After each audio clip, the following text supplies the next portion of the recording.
আমাদের যে আমাদেরকে বলেছে আমরা এটার সুষ্ঠু তদন্ত এবং প্রতিরোধ করার চেষ্টা করব। বেসরকারি হাসপাতালে যেগুলোতে সকল নন রেজিস্টার ও ভুয়া নার্স আছে তাদেরকে অতি শীঘ্রই তিনি বরখাস্ত করার জন্য আমাদেরকে আশ্বস্ত করেছেন। যে সকল বেসরকারি হাসপাতালগুলো নন রেজিস্টার মানে যেগুলোর কোনো রেজিস্ট্রেশন নাই সেগুলো বন্ধের জন্য তিনি মোবাইল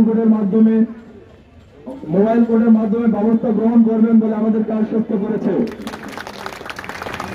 হাসপাতালে ক্লিনিক্যাল এবং ইন্টার্ন করার সময় সপ্তাহে অন্তত একদিন নার্সিং সুপারভাইজার দ্বারা ক্লাস নেওয়ার ব্যবস্থা এবং ওয়ার্ডগুলোতে কড়া নজরদারি করার তিনি আশাবাদ ব্যক্ত রেখেছে যে তিনি এটা আমাদেরকে সম্পূর্ণভাবে করার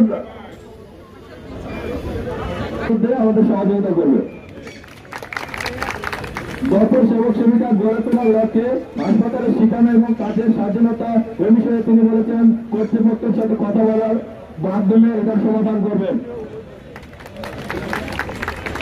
হাসপাতালে এবং কলেজের প্রতিটি প্রশাসনিক সেক্টরে কড়া নজরদারি রাখতে হবে এবং হাসপাতালের বিভিন্ন ওয়ার্ডগুলোতে কড়া নজরদারি রাখতে হবে যাতে রোগীদের ট্রল মেয়েদের উত্তপ্ত এই সকল কিছু বন্ধ হয় এ বিষয়ে তিনি আশ্বস্ত রেখেছে এটা অতি তাড়াতাড়ি বন্ধ হবে আশা করা যায়।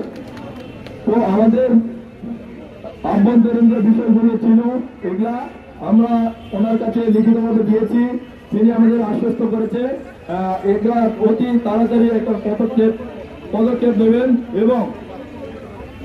এবং আমাদের যে উপদেষ্টা বরাবর যে স্মারকলিপি প্রদান করা হয়েছে সেটার তারা অতি তাড়াতাড়ি এটাকে পৌঁছে দেওয়ার ব্যবস্থা করবেন এবং আমাদেরকে এটার একটা অনুলিপি তিনি প্রদান করবেন। ধন্যবাদ।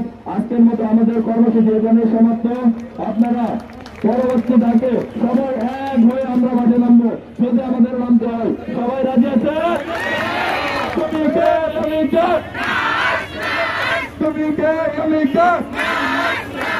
আমাদের দাবি মানতে হবে।